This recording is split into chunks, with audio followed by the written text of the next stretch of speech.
Hi ಸ್ನೇಹಿತರೆ, ಈಗ ನೋಡ್ತಾ ಇರುವಂಥ ಓರಿ ಇದು ಅಂಜನಾಪುರದ ರೇವಣ್ಣ ಅವ್ರದ್ದು. ಇದು 4 ಕಲ್ಲಲ್ಲಿದೆ ಓರಿ. ನೋಡ್ಬೋದು, ತುಂಬ ಒಳ್ಳೆ ಬ್ರೀಡಲ್ಲಿದೆ. ಹಾಗೆ ಲೆಂತು ಹೈಟ್ ಎಲ್ಲ ತುಂಬ ಚೆನ್ನಾಗಿದೆ. ಹಾಗೆ ಇದು ಅವ್ರ ಮನೇಲಿರೋ ಅಲ್ಲಾಗದೇ ಇರೋ ಓರಿ ಇದು ಕೂಡ ಬಿತ್ತನೆಗೆ ಅಂತಲೇ ಮಡಗಿರೋದು. ಇದು ತಮಿಳ್ನಾಡು ಸೈಡಿಂದ ಅವರು ತಂದಿರೋದು. ಇದು ಅವ್ರ ಮನೆಯಲ್ಲ ಏನು ಹುಟ್ಟಿರೋದಿಲ್ಲ.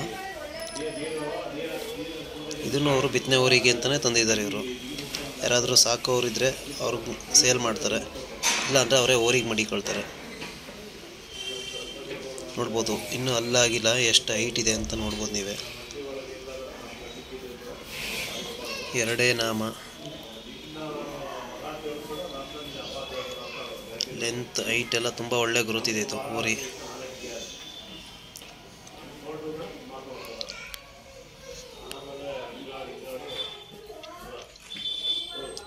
ತುಂಬ ಬ್ರೀಡಲ್ಲಿ ಒಳ್ಳೆ ಜಾತಿಲಿ ಒಳ್ಳೆ ಫಾಸ್ಟ್ ಇದೆ. ನೋಡ್ಬೋದು, ಬಾಲ ಎಲ್ಲ ಸಣ್ಣಕ್ಕಿದೆ, ಒಳ್ಳೆ ಲೆಂತ್ ಇದೆ ಮಾತ್ರ. ಹಾಗೆ ಇದು ಕೂಡ ಅಲ್ಲಾಗಿದೆ. ಈಗ ವರ್ಷದ ಮೇಲೆ 1 ಅಥವಾ 2 ತಿಂಗಳಾಗಿದೆ ಈ ಕರು. ಇದು ಇವ್ರದೇ ಹಳೆ ಊರಿಗೆ ಹುಟ್ಟಿರುವಂಥ ಕರು. ಇದು ಇವರೇ ಈ ಕರುನ ಬಿತ್ತನೆಗೆ ಅಂತಲೇ ತಗೊಂಡಿದ್ದಾರೆ ಇವರು, ನೆಕ್ಸ್ಟ್ ಬಿತ್ತನೆ ಮಾಡೋಕ್ಕೆ ಅಂತ. ಬಟ್ ಈ ಊರಿ ಕರು ಇದು ತುಂಬ ರ್ಯಾಶ್ ಇದೆ.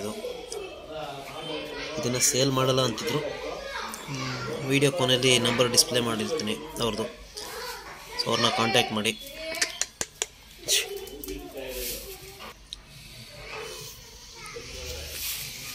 ಹಾಗೆ ಇವ್ರದ್ದು ದೊಡ್ಡ ಊರಿ ತೋರಿಸಿದ್ನಲ್ಲ, ಆ ಊರಿಗೆ ಕೆಂಗಲ್ ಆಂಜನೇಯ ಸ್ವಾಮಿ ಜಾತ್ರೆಯಲ್ಲಿ 4 ಕಲ್ಲು ಪಾರ್ಟಿಯಲ್ಲಿ ಫಸ್ಟ್ ಪ್ಲೇಸ್ ಆಗಿದೆ.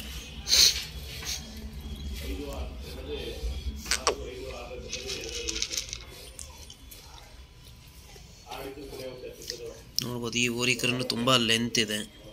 ಹಾಗೆ ಒಳ್ಳೆ ಜಾತಿ ಕುಲ. ಇನ್ನು ವರ್ಷದ ಮೇಲೆ 1 ಅಥವಾ 2 ತಿಂಗಳು, ಬಟ್ ತುಂಬ ಒಳ್ಳೆ ಗ್ರೋತ್ ಇದೆ. ಇದು ಬಿತ್ತನೆ ಊರಿಗೆ ಹೇಳಿ ಮಾಡಿಸಿದಂಥ ಕರು ಇದು. ಬಟ್ ಈಗಲೇ ತುಂಬ ರ್ಯಾಶ್ ಇದೆ ಕರು.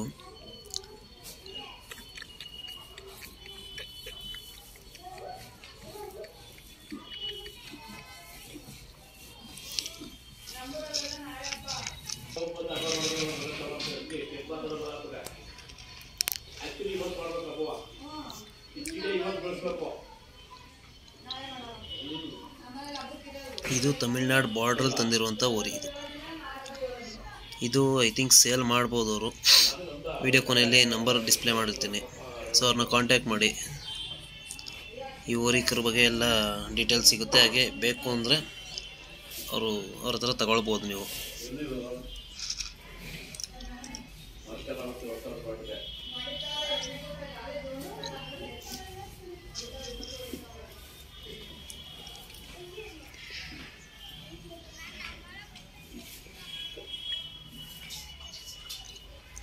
ಹಾಗೆ ಇದೇ ಊರಿಗೆ, ಈ ದೊಡ್ಡ ಊರಿಗೆ 4 ಕಲ್ಲು ಪಾರ್ಟಿಲಿ ಫಸ್ಟ್ ಪ್ಲೇಸ್ ಸಿಕ್ಕಿದೆ. ಎರಡೇ ನಾಮ. ಹಾಗೆ ಉದ್ದಾಪನ್ನ ಅಂತೂ ತುಂಬ ಚೆನ್ನಾಗಿದೆ. ಇದು ಕೂಡ ತುಂಬ ರ್ಯಾಶ್ ಊರಿ. ಈ ಊರಿಲಿ ದಿನಕ್ಕೆ 10 ಹಸುಗಿಂತ ಜಾಸ್ತಿ ಕಟ್ಟಿಸ್ಬೋದು, ಬ್ರೀಡಿಂಗ್ ಮಾಡಿಸ್ಬೋದು, ಅಷ್ಟು ಕೆಪಾಸಿಟಿ ಇದೆ ಇಲ್ಲಿ. ಹಾಗೆ ಇದರಲ್ಲಿ ತುಂಬ ಒಳ್ಳೊಳ್ಳೆ ಕರುಗಳು ಹುಟ್ಟಿದಾವೆ ಇರಲ್ಲ ಆಲ್ರೆಡಿ.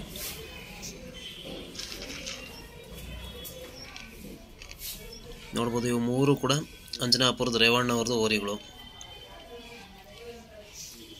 ರಾಮನಗರ ಡಿಸ್ಟಿಕ್, ಅಂಜನಾಪುರ.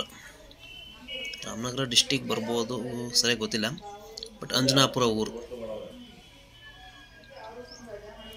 ತುಂಬ ರ್ಯಾಶ್ ಇದೆ ಊರಿ, ಹಾಗಾಗಿ ಹತ್ರಕ್ಕೆ ಹೋಗಿ ವಿಡಿಯೋ ಮಾಡೋಕ್ಕಾಗ್ತಿಲ್ಲ. ಸೊ ಯಾರಾದರೂ ನಿಮ್ಮ ದನಗಳಿಗೆ ಬ್ರೀಡಿಂಗ್ ಮಾಡಿಸ್ಬೇಕು ಅಂದರೆ ಇವ್ರ ಓರಿಗಳಲ್ಲಿ ಮಾಡಿಸಿ. ತುಂಬ ಒಳ್ಳೆ ಬ್ಲಡ್ ಲೈನ್ ಇವು.